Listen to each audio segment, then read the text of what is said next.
Terza corsa, premio Combitra Spedizione Logistica, è una corsa gentleman proprietari, una categoria E, sono in 7 al via.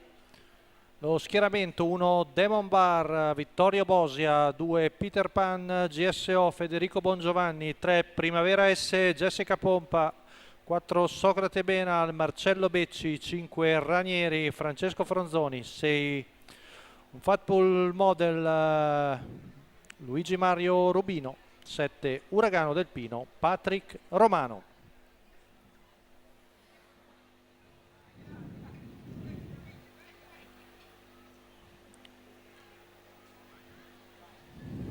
Parte piano Fatful Model, mentre velocissimo Ranieri che spinge la macchina e sfonda in breve Ranieri e prende il comando davanti a Demon Bar, poi a largo Primavera S, lungo la corda Peter Pan GSO Uragano del Pino.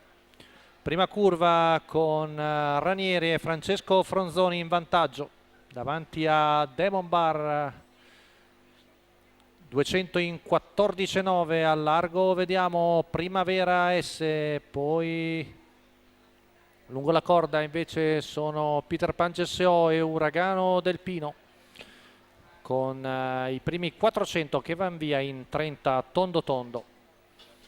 All'esterno Primavera S con Jessica Pompa, la cui schiena è presa da un Fatbull Model, poi vediamo anche Socrate Benal al largo.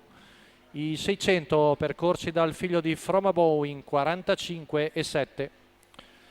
Ora sembra aver rallentato il ritmo Francesco Forzoni, che si gira.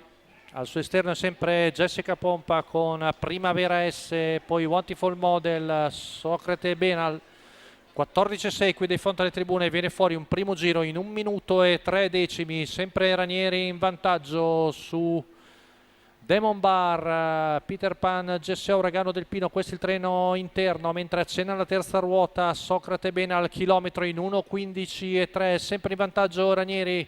Ancora tonica al largo su uno dei suoi percorsi esterni Primavera S, mentre accenna la terza ruota Wonderful Model, rompe brevemente Socrate Benal, retta di là in 14,3. Ora Ranieri allunga, si trascina i cavalli di dentro, ma Demon Bar non stenta a tenere il ritmo, quindi ancora tonica Primavera S, che ora ha trovato la corda. Siamo a 200 metri dalla conclusione, 14,7 con Ranieri che forse becca qualche paletto. Ora allunga Ranieri, mentre per il secondo posto Primavera S, Wonderful Model. Ranieri viene a vincere con una validissima Primavera S, ancora seconda davanti a Wonderful Model. Al quarto ci sembra Peter Pan GSO. 1,13,7 la media al chilometro per il figlio di Fromabow, l'azienda agricola La Valle. Il training di Andrea Bavaresi, Francesco Franzoni, che viene a vincere questa gentleman di oggi. E vediamo la retta d'arrivo, la quota in chiusura da favorito di 1,68, mentre ottima seconda Primavera S, nonostante il percorso esterno. Riesce ancora a difendersi da un Fatbull Model che aveva corso tra l'altro anche lui ieri sera.